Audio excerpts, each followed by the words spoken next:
Hello, everyone, and welcome to this conversation presented by White House Custom Color.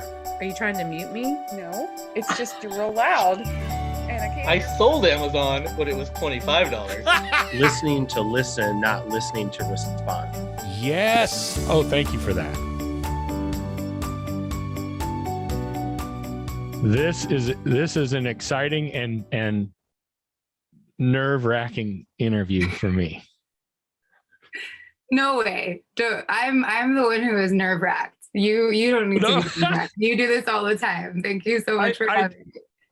I do this all the time. I've done this many, many times, but I think that's how I know, some of them are more nerve-wracking than others, make me more nervous than others. And this one is up there for a few reasons. And I want to talk to you briefly just about that, maybe for my own good, in my own well-being during this, because I've creeped on you a little bit online, right? On the webs, because as one does these days, especially myself in particular, and I've gotten bits and pieces, right? Because what I try not to, for my own style, I try not to gather too much information, because I want to find out and have this process and this conversation be organic, for my own well-being as well as for my audience, right? But I get little bits and pieces from you, and I'm a little bit astounded at who you are, or at least who I think you are, because I don't know you. You don't know me. See, there it is. You're just confused. That's all. Well, it's a misunderstanding. Potentially, I am confused, and that's actually very likely. But that doesn't mean that I'm confused in a way that you're not potentially even more amazing than I think you are. And I'm not pandering. I'm really not, because I know that sounds pandering, but I'm really trying not to. I'm legitimately a little nervous. I was just reading through, because I've seen some things about your trips to Venezuela. I know you have a heart for Venezuela, and so I'm reading through just really your perspective of Venezuela and what's going on and what's been happening there. And I'm thinking to myself, here's a person that even from relatively such a young age has experienced more, from my perspective, than most people I know experience in their entire lives. Do you think that's accurate? Do you have a sense that that's accurate? It's very generous, and I so appreciate it. Just that's a super sweet way to introduce me. And actually, no, I don't think that at all. Well, maybe you don't think it, but that doesn't mean it's not true. Well, because from my perspective, and Venezuela is a perfect example, right? I've been working on a long-term project there for the last 7, going on 8 years now. It's my favorite place in the world. I haven't been able to go back this year due to the pandemic, and I'm now planning my return, and I can't wait, most importantly, to see the amazing community of Venezuelan photographers that I love and miss so much, and I'm honored to call friends, and also to continue my work there. But Venezuela is a perfect example, because I am a gringa. I'm a North American. I was born in New York, raised in North Carolina, and I'm based in New York City, and so yes, absolutely. Like, through being a documentary photographer, I've had the immense privilege to travel all over the world and see a lot of things and have a lot of really incredible experiences and a lot of difficult ones. But ask any Venezuelan, they've seen more than me. They live it full time, right? And that's the case for that's the case for so many people that, I mean, almost everybody that I come in contact with on my long-term projects is dealing with a daily life and a reality that I simply dip in and out of, right? So I have had this really unique sort of breadth of experience in terms of entering many, many super complex life stories and spaces. And And I think that's such an immense privilege because it teaches so much, but nothing compared to pretty much everybody I document, right? Those are the people that I think are really special. No, And I think that that's a big part of my sort of philosophy with this work. I get that. I get that completely. I have a sense that you have a sense of well, and so I tentatively have called this, and I never do this, but I did this before we even started talking, obviously before I even met you. I'm tentatively calling this episode Aware. And because I have this sense that you have a sense of not only self-awareness, but awareness for others, I'm guessing that you would score really highly in empathy in the Strength Finders test that I took one time. That's why I'm referencing that. But I have this sense that you are striving to bring awareness to the comfortable and the complacent, maybe here in the United States. Is that off? Am I? Well, thanks again. I mean, that's a lot. That's a big title to live up to. So I hope I can live up to it. Yeah, I think, of course that's true, right? Of course, that's part of it. I think, as a documentary photographer, as a journalist, I wrestle very often with what we truly can do, right? With what the power of an image is, with what the power of journalism is. Can we really make change? I think a lot of more old school perspectives on photojournalism had this idea that, you can make one picture and it can change the world. And I think maybe there was a world in which that was more true. I think with the proliferation of images in our current world, I don't think that is, I think that's a drastic oversimplification. And I think it may be less true now than ever.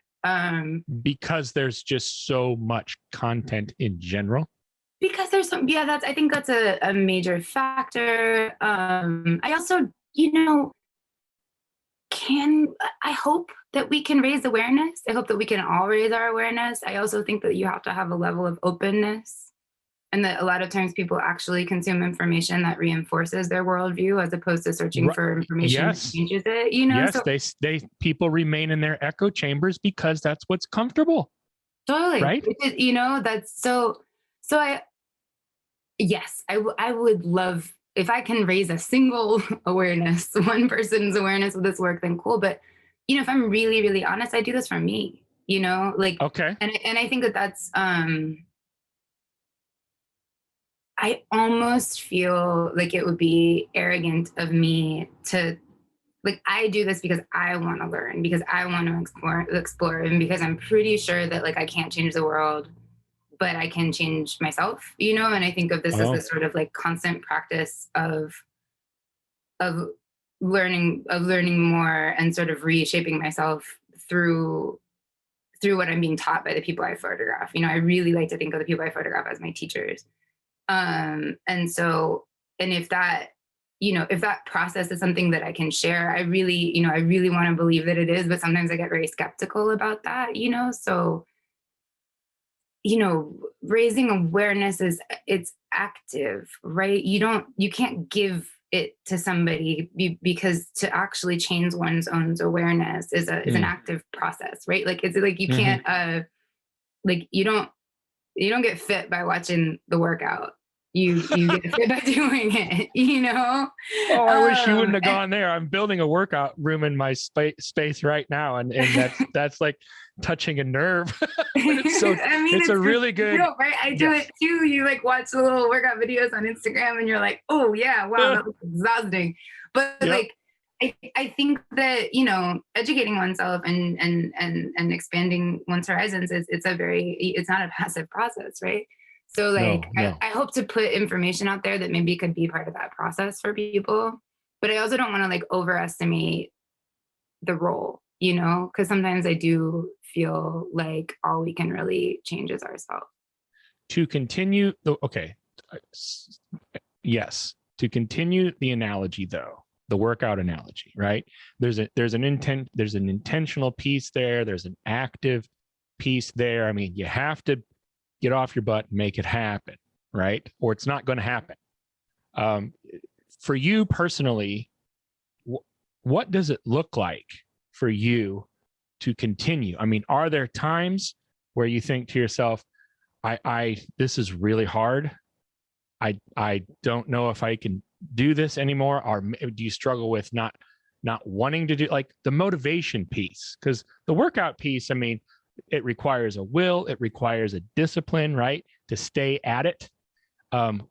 What does it require for you? What does it look like for you to keep doing it? Because it doesn't come across to me as something that is easy.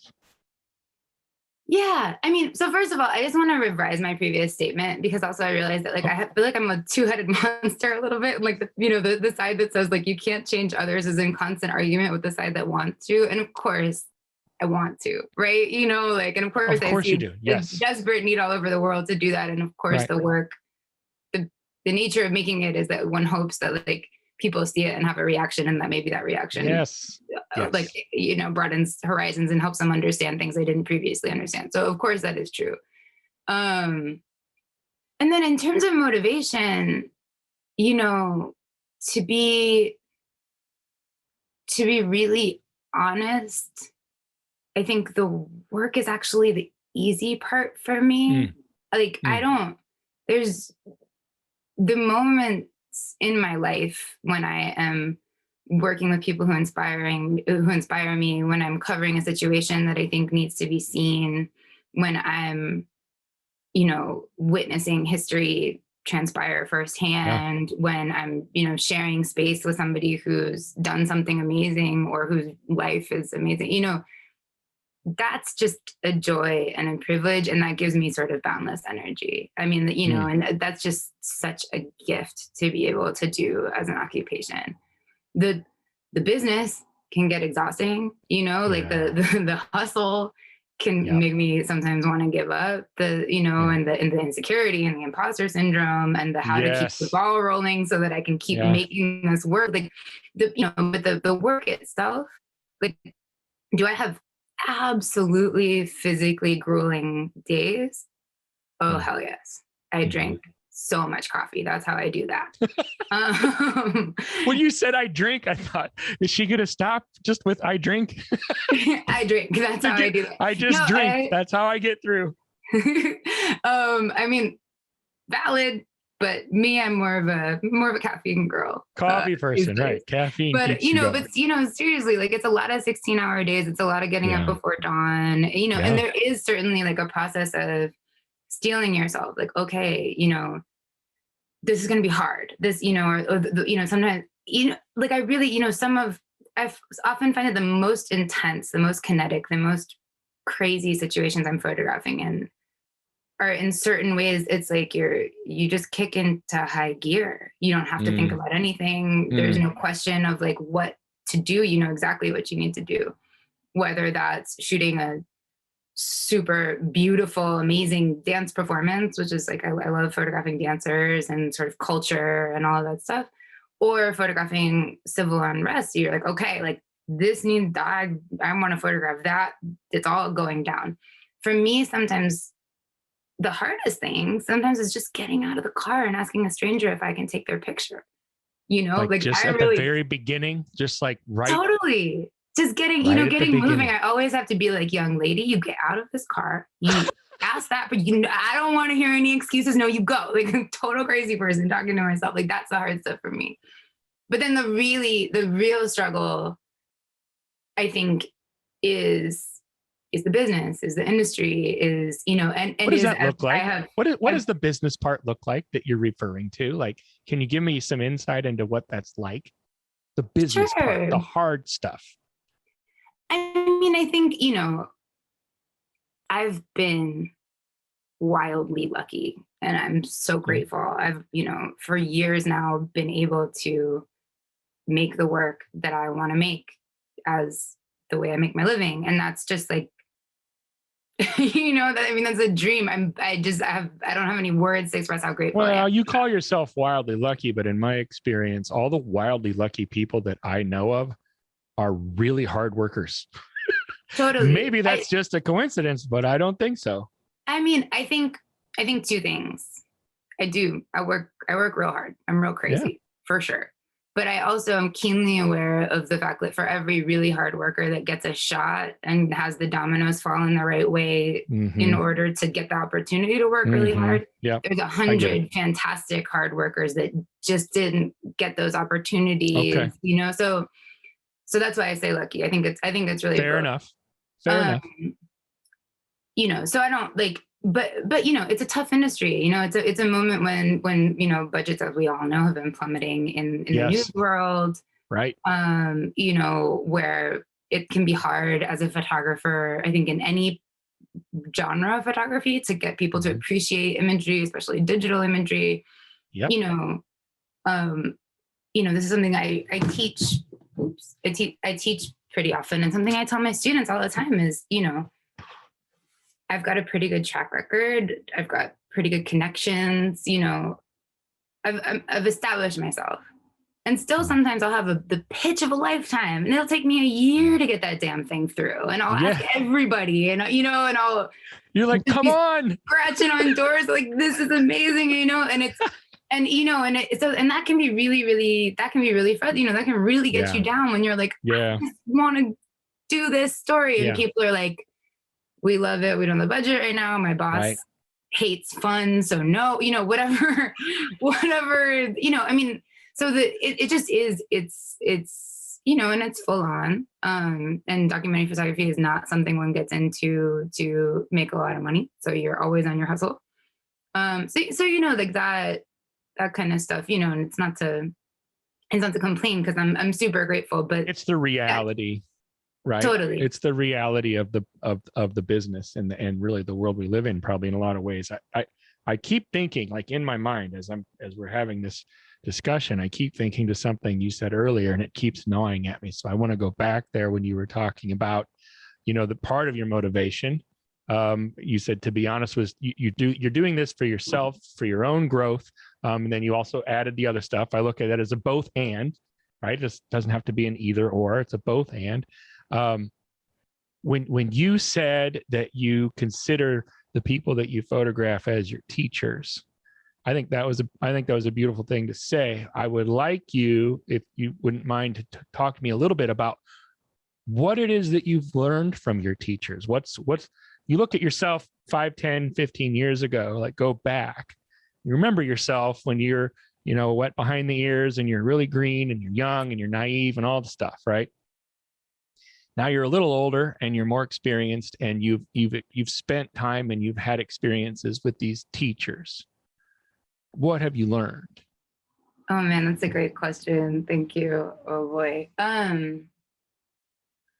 mean, I think the first thing that I've learned over and over again, you know, is to slow down and shut up. which, you know, like it sounds simple, but like every situation, you know, and I think especially about, like, you know, me when I was first getting started, and like, I'm going to show the world and the injustice, and I'm going to, you know, like, slow down, shut up. You're the least interesting person in the room. Like, take it all in, you know, like you know, if you're here to tell stories, if you're here to find beauty in photographs, like, sit down, take a deep breath, just listen, just look, you know, like, coming in, just clackety clacking is, like, probably in your documentary practice something that you want to avoid as much as you can, unless you're in a hurry, which is, like, always. But if you're not, you know, carving out space to work slowly is really important. You know, and then within that, I think something really profound that I've seen again and again all over the world, at home, abroad, is the kindness and generosity and camaraderie born of struggle, right? And the way that when you are in a difficult situation, you know, and I see this from on, like, a family level, from, like, you know, mothers making it work in really hard circumstances, to if you're in a civil unrest situation and there's a level of risk, and you see the intense care that activists take to protect each other and to really, you know, but that sense of care for others, and that sense that you see the most inspiring examples of care for others from people who are confronting the most difficult circumstances, right? You know, and that really, that's, you know, something that I really just makes me want to be a better person every time, you know. My work, I've covered, you know, a lot of stuff relating to migration, for example, in the US, and, you know, looking at, you know, these stories again and again of people placed in life-threatening situations just to get here because they were potentially leaving life-threatening situations. And, you know, the only reason they're doing this is like for their children, for their community, you know, and even, you know, and when I'm spending time with, you know, families like this that maybe have like, you know, nothing in the cupboard, you know, their first concern is like having something to offer me, you know, while I'm working in these spaces, you know, I mean, there's just endless examples of, you know, times when I'm working with people that I think are, you know, that are doing something that's risky, and, you know, all they care about is protecting me, and, you know, which like, so I think that like just that sense of generosity and being communal minded, I think that's also it's a lesson that Venezuela has taught me over and over and over again, and that Venezuelan people have taught me over and over and over again. There's a lot of individualism in my culture, in our culture in the US.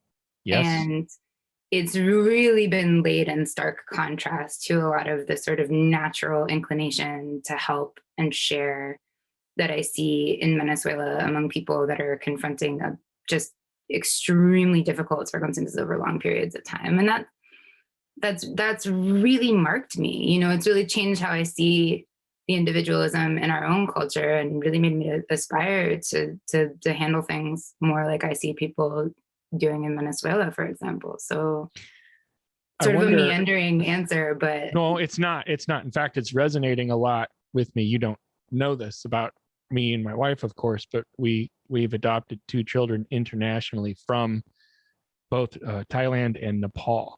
Now in Nepal, my wife was essentially detained there for around 6 months. And so she was really inundated in that culture, and it is impoverished, right? Like really one of the extremely poor country with like virtually no access to anything that we take for granted on a very regular basis, relatively speaking. She after being there for such a long time, I don't know if I can relate it, because I don't want to speak for her too much, but I don't know if I can relate it to like a survivor's guilt. But it was almost like there was a piece of her that didn't want to come back here. Can relate. Well, I wondered if you could, because I wasn't there for near as long as she was. And so I didn't develop the network and the relationships that she did with the people there in the same way. But I had a small sense of it.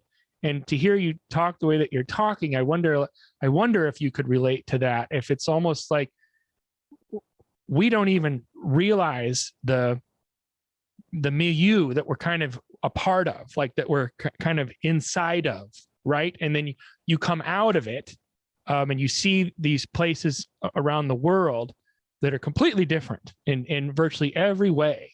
And after a while, you gain an appreciation for a people or a culture that has been established on things that we can't even remotely begin to fathom, whether it's poverty or hunger or crime, like all the things that exist. And we think we have these things, or we think we see these things, or experience them that here in the United States. I don't mean to say they don't exist, but in other places around the world, it's on a different level, isn't it? Well, I think yes and no.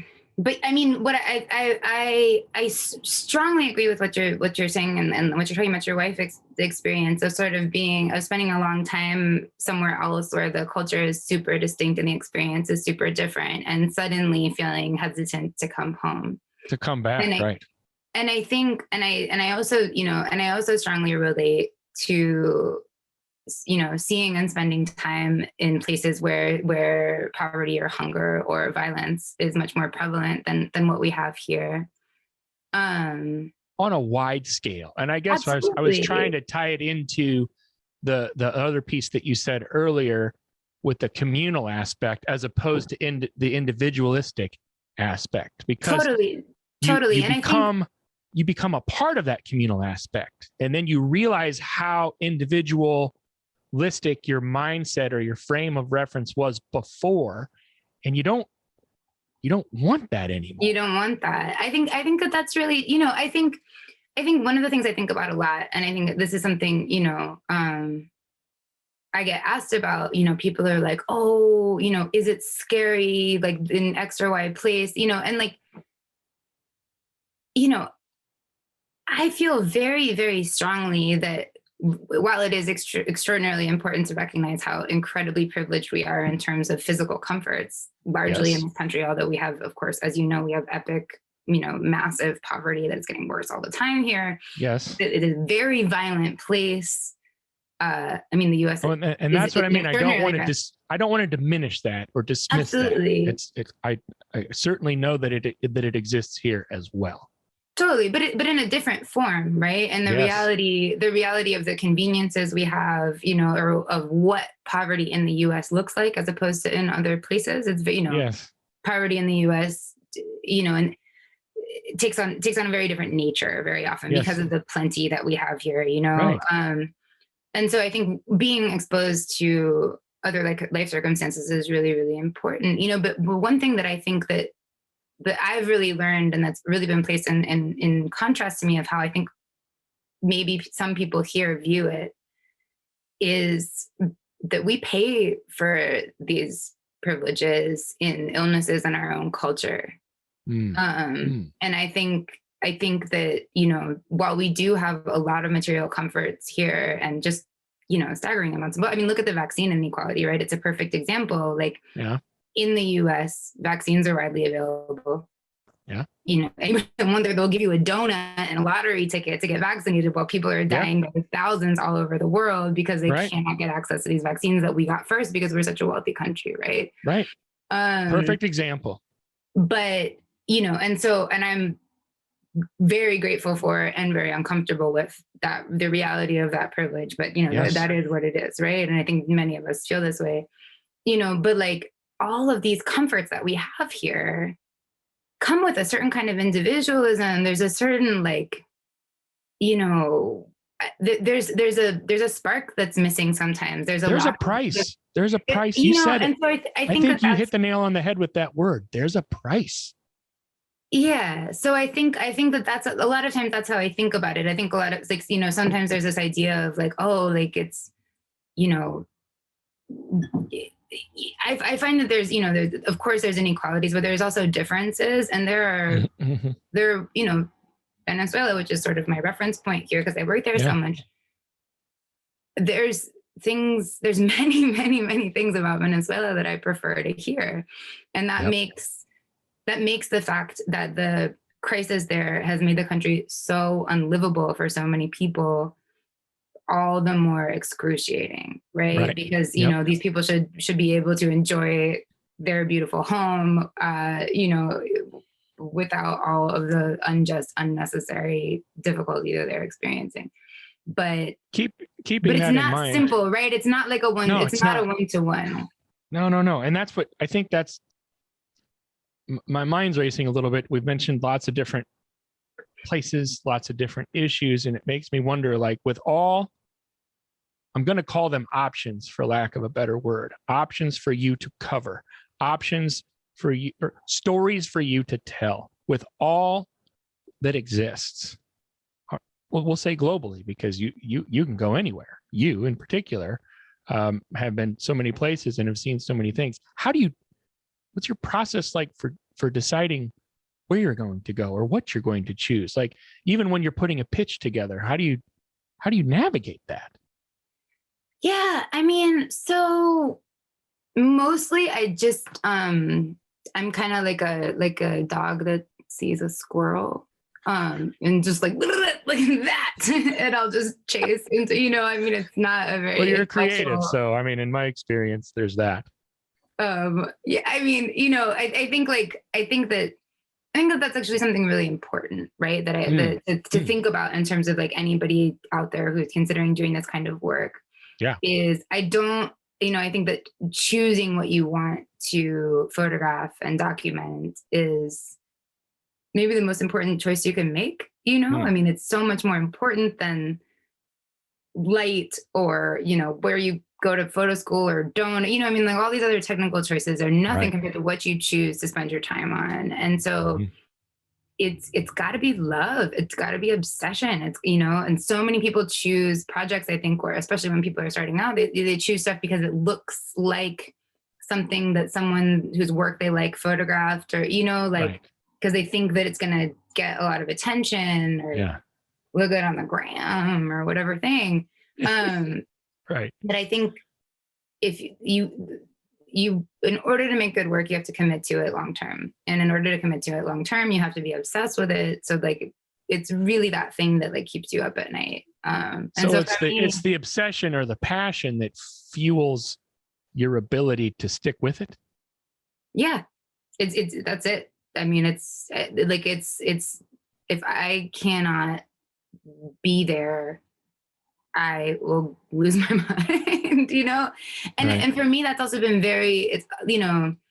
each project sort of inspires the next thing a lot. My work has basically been like going back and forth between the US and Latin America for years now. And what I learn in Latin America informs the way that I cover home, and the way that I cover home that informs the way that I work next time that I go abroad. And it's sort of these like ping ponging. I'm making connections in my head that maybe aren't so literal, but in my head, it's almost all one body of work. And I find myself repeating themes. I'm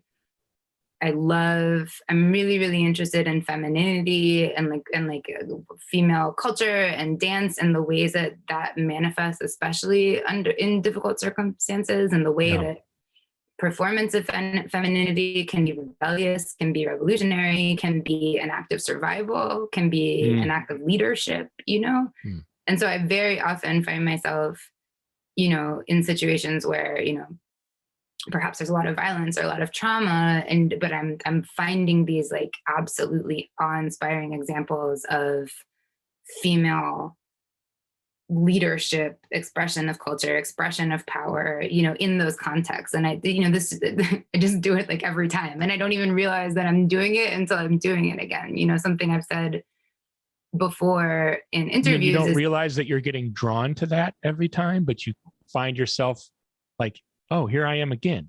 Right? Yeah. Like, now I'm starting to catch on. Now I'm like, oh, okay, another dance team, Natalie. Okay. You're just repetitive. Let's go with it. I love this shit. So can I say it? Anyway. Well, you did. Yes, you can. Yes, you can. But here's what I want to know regarding that though. Okay. So you have learned that this is maybe a part of who you are, right? You're learning about yourself a little bit more. And then you find yourself in these places, in these situations and circumstances, again, wherever around the globe, and you're finding out about who you are, and you're also becoming. Let's say it that way, right? You come back, and how does that manifest here through and from you, as opposed to what it's like in different places? Is that a strange question? Like, how does when it flowers, right, and it blossoms here, right? Because maybe it wouldn't have happened had you not been there in the same way, right? Absolutely. I mean, I think that that's an integral part of my process, and it's not a strange question at all. I mean, for a lot of the last 5 years, it's felt a little bit like Cassandra syndrome. Is that the Greek mythology, the one that's seen the future and it's bad and nobody believes her? Right. So, I mean, it's like this sense of like, I'm covering political unrest in many different places, including here. Yes. I'm seeing polarization amplify. I'm seeing misinformation amplify. I'm seeing dangerous fissures start to turn more and more violent at home. I'm seeing, the politicization of fact literally kill hundreds of thousands of people through the virus, and I've seen a lot of these phenomena at different stages of their own historical timeline in other places. And so it's really, really scary and upsetting, because I think especially because, and this is obviously something that we've seen transform drastically in the last 2 years. Yep. The US for so long was so complacent and so sort of unable to recognize that this slow drip of erosion of our democracy was starting to get really fast, and that, that the inequalities that have been violent and oppressive in our country since its inception, could not be swept under the rug anymore. That we were reaching a boiling point in so many different ways, and some of them, I think,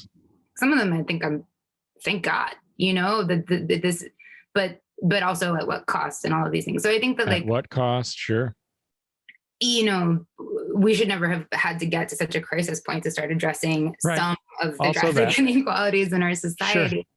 Sure. But so I think, in terms of, I do think of my work or my practice. The reason I do this is because I'm interested in history, right? I want to see what's happening, and I don't want to take anybody else's word for it. I want to go see it myself. Yes. Yep. I get that piece.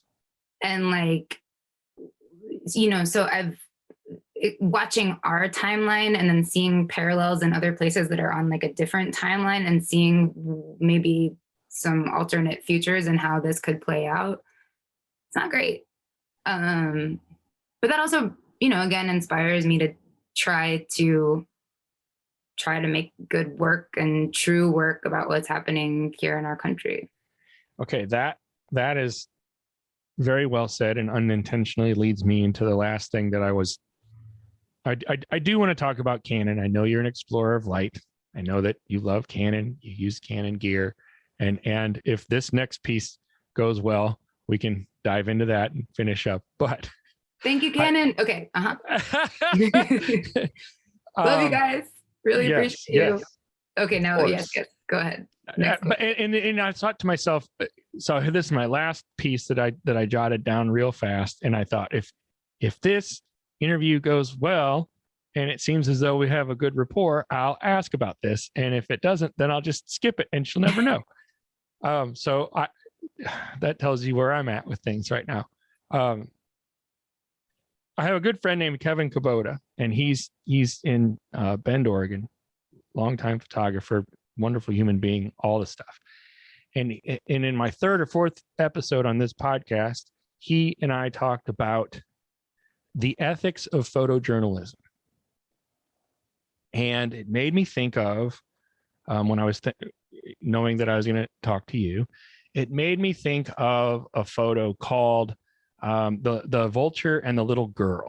And you're probably familiar with that and that whole situation. And the man's name was Kevin Carter, I think, that shot that image. And that's an extreme example, in my view, of the whole ethical piece, the dilemma piece, like when you're covering something, when you're covering an atrocity, right? Like, is there, I'm not even going to say where, I'm not going to start with asking where is the line. I'm not going to ask that. I'm going to ask you, in your mind, is there one? When you're in a situation, are you thinking to yourself, people need to know about this. I have to cover this. I have to get it out there to others in the world that need to be aware of this. Or do you ever think to yourself, I'm here. I need help. Like, how do you navigate those two pieces when you're in a situation where something is occurring, like something big is occurring? So, short answer to your question is yeah. Oh yeah, there's a line. And I think it is okay, great. I think it is way before historic interpretations of how photojournalism works, maybe Really? would put it. I mean, I think for me personally, I think it's actually pretty simple. If I can help, my duty is to help. If you can help, your duty is to help first. Like, yes. I mean, am I gonna like? If I'm in a position where I am capable of doing good, or of helping somebody who is injured, preventing someone from getting injured, Right. I'm gonna put the camera down. And if you don't, you're a sociopath. Right. I think that I mean, that image is a perfect example, right? And I'm sure the history, and you probably talked about it with but in that particular situation, we've got a starving child, but they're being photographed outside of a feeding center. So Right. There was no actual help that the photographer could offer. Well, and he was under from what I understand, there were armed guards everywhere that wouldn't have allowed him to do anything anyway. Yeah, and and the vulture wasn't actually stalking the child. It was sort of an artificial juxtaposition, and and he committed suicide after. I mean, and it's a really real example of these issues that and it is very complicated. There are more often than not, when I am photographing a terrible situation, there is nothing I can do. And that can be really, really hard for people to understand. They don't get it. They're not there. I think that's maybe what I'm getting at. Right. But, it's super easy to armchair quarterback any situation that I see here in my comfortable home in the United States of America. When I look at an image and say, well, how come, why not? Why didn't they, all the stuff. Right. But right. It's and different when you're there. I think it's really twofold. I think it's both. And I think that's kind of what you're getting at, right? Like, because so many situations that you're like, why don't you stop? There's such, if I'm photographing a situation of police brutality, which sadly, especially in this country, although also in many other countries, I've photographed many incidents of police beating somebody, brutalizing them, and worse. That's one of those circumstances where I'm not a group of armed men, which is what the police are. I got nothing. The best thing I can, I can scream, which I have and I will. And if that makes me unprofessional, cool. I can scream. I can call attention. I mean, and I may even try to in certain situations, physically help if I can, but if I'm wildly, ridiculously overpowered, then probably the best thing I can do is document. The best thing you can do is document it. Yes. Yep. But then there are other situations, and I think this is really important to point out, because I think I'm a photojournalist. I can't interfere in the scene. It's not I'm here to document, not help, is sometimes used as a cop-out. I think it's often used as a cop-out. Yes, I think it can be both, right? That's what you were saying. Exactly. Right. I think it's both. I think that, it makes it very easy to say, I don't interfere ever. Yeah. And I don't think that we, coming into some of the worst situations in people's lives, have a right to just say, we have a blanket rule and that's what we do. I mean, what are you, like a parking meter maid? And you're just nope, you're getting a ticket no matter what. I'm not going to help you. Yeah. No, we're supposed to, there are many, many, many situations where I think that makes it easy for people in our profession who historically maybe have little in common with the people that they're covering, which I think is a huge problem that needs to be addressed and is slowly starting to get addressed right now. Right. Right. But and this is, I've been in situations where I'm on a high pressure assignment. I'm the stakes are really high for me professionally. And I walk into a dangerous, traumatic situation that I need to get the shot for. And there's a screaming, unattended, freaked out child witnessing some things that are going to ruin their lives. Right. Yeah. I mean, I'm thinking of one particular instance, and I put down my camera and I picked up the kid and carried the child to safety. And that doesn't make me a hero. That's being a human being. If I sat there and made my picture because I was thinking about the double truck I was going to get in the magazine and just ignored what I know as a human being, which is every minute that this kid is in this room right now seeing this is damaging them. Yeah. Like, seriously, smash my cameras. I'm done. I'm not enough of a human being to deserve the privilege of doing this work. You know, and I think that there's many circumstances where you have to make a really, really tough call, and maybe there's not a line, but it's, can I do more good with my camera, or do I have an obligation to help another human being or a group of human beings, you know? And there's a step further also, which is, does the work do harm, right? Because I think also the same conversation about the imperative to document gives us a little bit too much credit. And this tracks back a little bit to like the first part of this conversation, which is, you know, yes, making documents of history is super, super important, but there is no single picture, you know, that if you're going to do harm with it, or is your picture going to get somebody arrested? Is your picture going to traumatize somebody? Is your picture going to get them deported? Is your picture going to get somebody bullied at school? You know, like what is your picture, you know, thinking about the time I spent covering the opioid crisis, for example, in the US, right? Where, you know, which is obviously another dire epidemic that we have, something that hits close to home. I've lost several beautiful, amazing friends to opioids. And, you know, like when you're photographing somebody who's high, you don't have informed consent from that person. Oh, right. You know, and so there's a really, really tricky ethical balance. And this is just one, you know, this is one example. And there's so many like this, you know, like, how do you do that? How do you tell the story? This is a crisis. These companies need to be held responsible. We need more resources to be devoted to addiction treatment, to reducing stigma and increasing care for people who are suffering from an illness, right? We need impactful visual coverage of this crisis. But you're on a ride along. You're shooting somebody overdosing. Yeah. That's really complicated, right? And, you know, and I've had situations where people who are high out of their minds are like, yeah, no, it's cool, whatever, shoot this. You know, but it's not informed consent.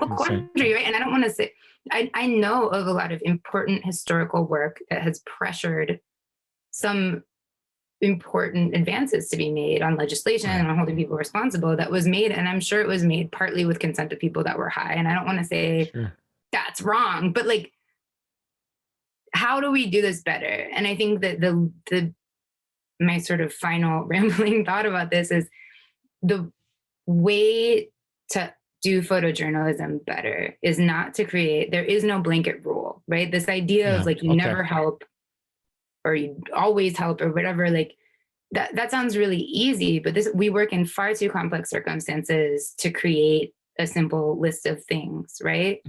So we have to be really, really willing to accept that the practice of photojournalism has never been done in a way that wasn't problematic, ethically really, really tenuous, you know, colonial, racist, sexist, classist. The way that this work has been practiced has a really... Is it the nature of the beast? I think it is. But I don't think it has to be. I think we have to accept... You don't think it has to be. That's the big piece. Yeah. I don't think it has to be. I think that we have to accept that it is murky. We have to stop pretending that it's a purely sort of humanitarian practice. That's why one of the reasons why I always come out and say I do this because I want to. I'm not saving the world. I know I'm not saving the world. Maybe I'm saving me, you know? Right. Wow. But like, I think if we accept that it's a really, really complex and ethical quagmire of an occupation, then we can start to deal with the complexities, which are, this isn't easy, you know. If it's easy for you ethically, I think you need to take a long, hard look at yourself. It doesn't mean it's wrong. It doesn't mean it doesn't provide a service to society. Right. But we have to sort of sit with the discomfort of what its history has been, what its current practice has been, and then how do we make it better? Very, very well said. That was wonderful. Now let's end on a lighter note. I would like to know a little bit about you being an explorer of light, because whether, that's reality, right? Just all this other stuff is too. And you're a Canon explorer of light. How does that fit in with who you are and what you're doing, right? And what essentially what your mission is moving forward? Well, thank you for allowing us to end on such a happy note. I'm just so honored and excited and grateful. I got this phone call about a month ago from Canon, and it really is just a total game changer for me. I've been shooting Canon since I started photography. And I have found that gear it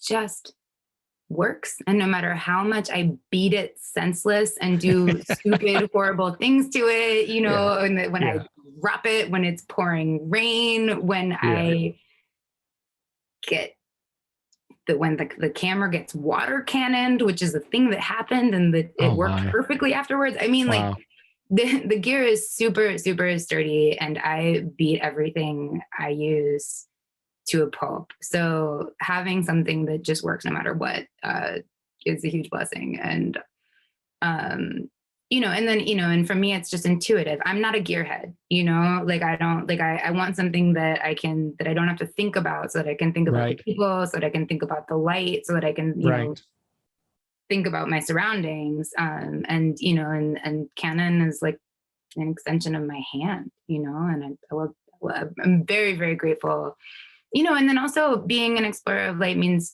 two really important big picture things for me. One, you were asking about the hard parts of the business, and I was talking about the sort of the financial stuff, keeping everything moving, not knowing that I will have good gear to support my work means that I can focus on doing good work, and and that's just a huge load off, right? That means everything. I'm so grateful for that. And then also there's a real legacy of amazing women, particularly, and men too. I mean, not the guys, of course. But I've always gravitated towards women, that I look up to in the field, and just I want to shout her out because Stephanie Sinclair, who's been a longtime explorer of light, is like a personal hero of mine in so many ways. She lent me some very critical gear the first time I went to Venezuela, and gave me a pep talk that really just like when, baby me was getting on that plane and I was scared out of my mind, I was like, Stephanie says I can do it. It was very generous of her. She didn't know me very well. Like, she really didn't know me at all, but she, and, and the way that what she's done with her work of like founding Too Young to Wed, of taking these issues that she's encountered out there as a photojournalist and saying, I'm going to do something about this, right? I'm not going to stand by. Maybe I can't fix these issues right now while I'm on assignment, so I'm going to create a global foundation to help with the issue of child marriage. That's something I really look up to, and she's just one of the examples of the amazing roster on the EOL list. But being in her company, it was like, wow, okay, like this is a dream come true for me. Wrap up with something that you would say, especially in particular to the like little girls that may at some point be older girls that are listening to this.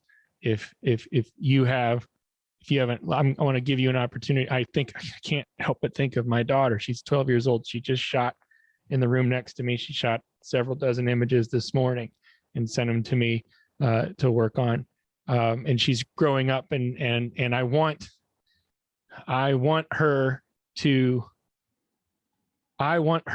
be able to say that somebody like you spoke to her the way that Stephanie spoke to you. What would you say to somebody in that position if given the opportunity right now? Oh, thank you. That's very sweet. I think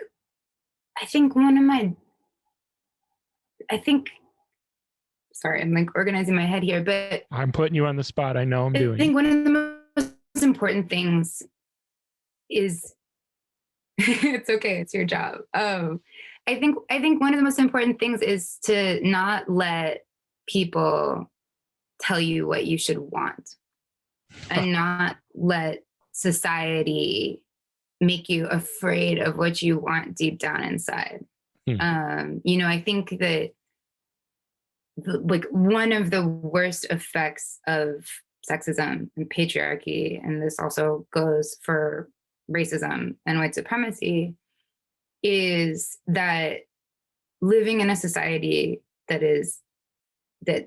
tells you that you should occupy a certain role over and over again in so many different ways, it can limit your imagination for yourself.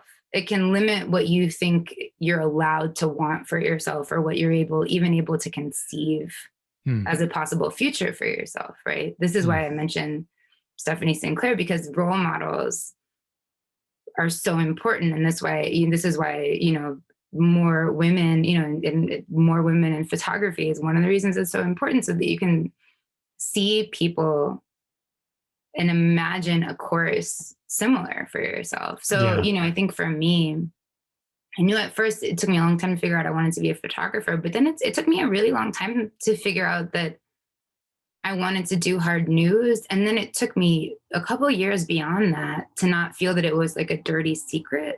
Okay. Because I felt ridiculous. I felt ridiculous saying that I wanted to cover political violence and civil unrest and work in high-risk situations. I felt like I was a silly little girl, and I was so jealous of the young men around me who I felt like there was space for them to be like, oh, I'm just going to haul off and go do this crazy thing because I'm a man and we do this, right? And I didn't, it took me such a long time to like actually hear the little voice inside me being like, me too. And then once I heard it, I was like, shh, you're going to embarrass us, I didn't actually want to say it. Wow. And and it took me, X period of time to like finally be willing to take the leap, and then longer than that to not feel absurd, and all of this is essentially, nonsense gender role conditioning, right? And I think right now we're certainly living through a time where where these ridiculous molds are starting to be busted wide open, but the conditioning continues. I mean, we're talking about thousands of years of this, so it's not going to go away quickly. And I think one of the things to ask yourself is my imagination being limited by what I'm told is appropriate for a person like me? Whatever that means in terms of race or gender or class. There's so many ways that like society can keep you down. What are we allowed to imagine? And so I hope that little girls out there allow themselves to imagine whatever they want. Oh, gosh. I'm not going to say anything else. Well, Natalie, thank you so much for the really great questions. I drank too much coffee. I probably said a lot of things that I'm later going to be like. You were wonderful. Where can people find you? Just tell me that, and we'll wrap it up. So I'm at Natalie Keyssar, Natalie Keyssar, on all the things. Except really I use Twitter like once a week, and I try to stay off Instagram, but I'm still all over that thing. So that's, you can find me on the internet with the rest of my generation, spending way too much time there. Oh, wow. Well, speaking of time, thank you for sharing an hour of yours with me. It was a wonderful experience for me, and I really, really appreciate it. Well, thank you so much for having me, and thank you really for the very thoughtful questions. I thought that you were this was a really interesting conversation, so I really appreciate the different turns you took us on. Well, I didn't know where to go half the time, but it was rewarding for me, so I really appreciate it, and have a wonderful day today. You too. Likewise. Tell your daughter I said good luck with the photography. I will do that. Thank you. All right. Take care. Thank you so much. Hey guys, thanks for watching this conversation presented by White House Custom Color on YouTube. Be sure to check out our other content and click that subscribe button right there. Right. Right there. It's there somewhere.